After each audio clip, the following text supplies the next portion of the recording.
अस्सलाम वालेकुम फहमी सिद्दीकी टीआरजी की डिस्कशन को लेकर आप तमाम अहबाब की खिदमत में हाजिर है। सबसे पहले तो हम इस बात को एग्री करेंगे कि लास्ट डे में हमने इसमें सेल ऑन स्ट्रेंथ की कॉल दी 109 रुपए 90 पैसे के अराउंड, जहाँ पे हम शॉर्ट टर्म का वेव टॉप एक्सपेक्ट कर रहे थे और साथ में वहाँ पे एक ट्रेलिंग एक स्टॉप लॉस या रिस्क मैनेजमेंट सजेस्ट किया 115 के अराउंड, और ये एडवाइस किया कि चाहे तो आप 115 का as a live stop loss ले लें या फिर क्लोजिंग बेसिस पे वेट करके 115 से अगर ऊपर क्लोजिंग हो जाती है तो इसका स्टॉप लॉस ले लें। उसकी जो बेसिक रीज़न 115 का स्टॉप लॉस सजेस्ट करने की थी, वो ये थी कि आप लोगों का रिस्क मैनेज हो सके, क्योंकि टीआरजी एक ऐसा स्टॉक है जिसमें बहुत हाइपर मूव्स आते हैं, और अगर वो मूव अनएक्सपेक्टेडली आपकी ट्रेड के अगेंस्ट जाएं तो वो, क्योंकि बहुत तेज मूवमेंट में होता है, तो आपके लॉसेस बहुत तेजी से बढ़ते हैं, इसलिए रिस्क मैनेजमेंट उसमें बहुत ज़रूरी है। अब अगर हम फर्दर इसको डिस्कशन करें और इसकी टेक्निकल्स को देखें, उस टेक्निकल को डिस्कस करने से पहले I would like to discuss के कुछ फंडामेंटल्स के बारे में थोड़ा सा एक ब्रीफ सा डिस्कशन कर लें। लास्ट वीक में हमने ये नोटिस किया, बहुत सारे ब्रोकर्स ने और बहुत सारे नामी गिरामी एनालिस्ट और गुरुज ने ये बात सजेस्ट भी की कि फिपी लिपि के अकॉर्डिंगली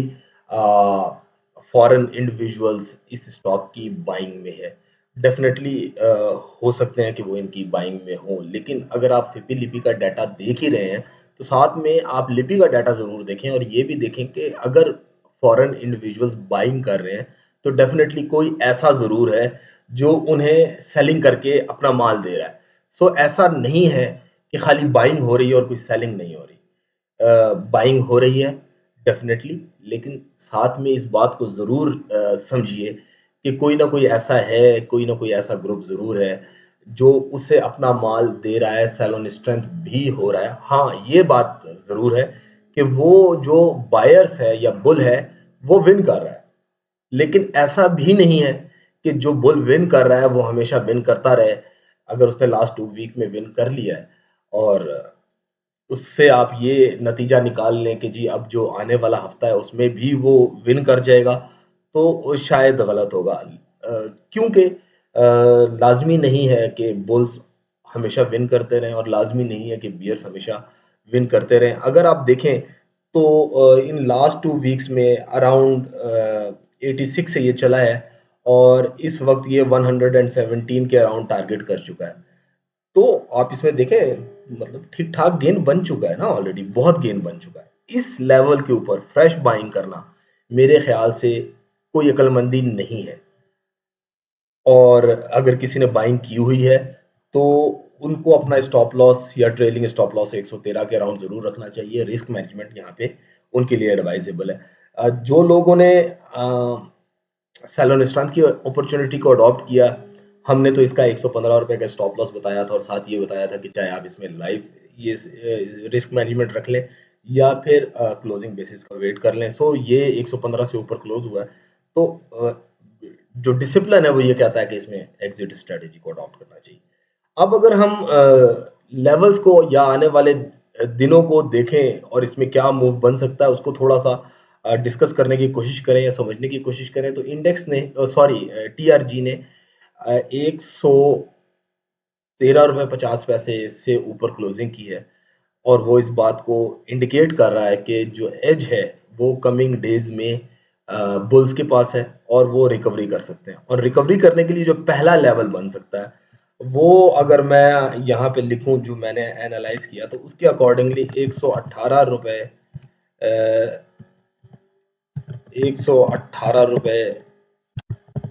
80 पैसे का एक ऐसा लेवल है या 90 पैसे का एक ऐसा लेवल है जो रेजिस्टेंस का काम कर सकता है। और इस रेजिस्टेंस के बारे में मैं आपको बताऊं कि ये रेजिस्टेंस इस पूरे साल में, यानी कि 2022 का जो साल चल रहा है, उस साल में हमने बुल्स को या टीआरजी को इसके ऊपर सस्टेन करते नहीं देखा। इसके ऊपर एक आध दफा वो गया जरूर है।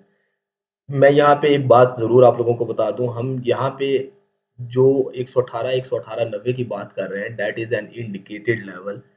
ये इसका ताल्लुक प्राइस से नहीं है। और अगर प्राइस की भी बात करें तो इस लेवल पे नहीं आया, डेट इज इस ईयर का आप कह लें कि ये हाईएस्ट प्राइस बनता नजर आ रहा है। लेकिन यहाँ पे जो इंडिकेटेड वैल्यू है, जिस इंडिकेटर की हम बात कर रहे हैं, वो इंडिकेटर जब भी इंडेक्स ने इन लेवल्स को टेस्ट किया इस पूरे साल में, वहां पे सस्टेन नहीं कर सका। इसके ऊपर अगर एक आध दफा गया भी तो वो फिजल आउट हो गई, really bull trap scenario develop हुआ और वापस 118 118 90 से नीचे ही एट द एंड डेज और मंथ क्लोज हुए। सो डेज तो नहीं, अलबत्ता मंथ जरूर इसे क्लोज हुआ। सो वी आर एक्सपेक्टिंग कि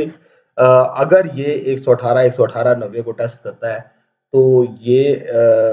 पहला हर्डल होगा कमिंग डेज के लिए, कमिंग वीक के लिए। इसके ऊपर अगर सस्टेनेबिलिटी आती है तो फिर 124 रुपए 70 पैसे से 129 रुपए 130 रुपए का लेवल खुलता है। और इन लेवल के ऊपर ये बात जरूर समझिएगा कि बहुत टफ रेजिस्टेंसेस हैं, जो कि ना सिर्फ प्रॉफिट टेकिंग को ट्रिगर करने की सलाहियत रखते हैं बल्कि सेलिंग की अपॉर्चुनिटीज भी ट्रिगर हो सकती है, और यहाँ पे सेलिंग एग्रेसिव मैनर्स में ट्रिगर हो सकती है, जो कि इसको वापस या तो कंसोलिडेशन और डिस्ट्रीब्यूशन की फेज में ले जाएगी, या फिर बहुत लंबे टाइम के लिए ये एक थिन रेंज में स्ट्रक हो जाएगा। अगर मैं चार्ट पे इसका मूव बनाकर आप लोगों को बताने की कोशिश करूं तो ये हो सकता है कि ये किस तरह का मूव बनाए, 118 रुपए 119 रुपए के अराउंड, और यहाँ से हल्की सी करेक्शन ले एंड देन ये 124-25 के अराउंड टेस्ट करे, और यहाँ से फिर ये इसमें एक इस तरह का मूव बने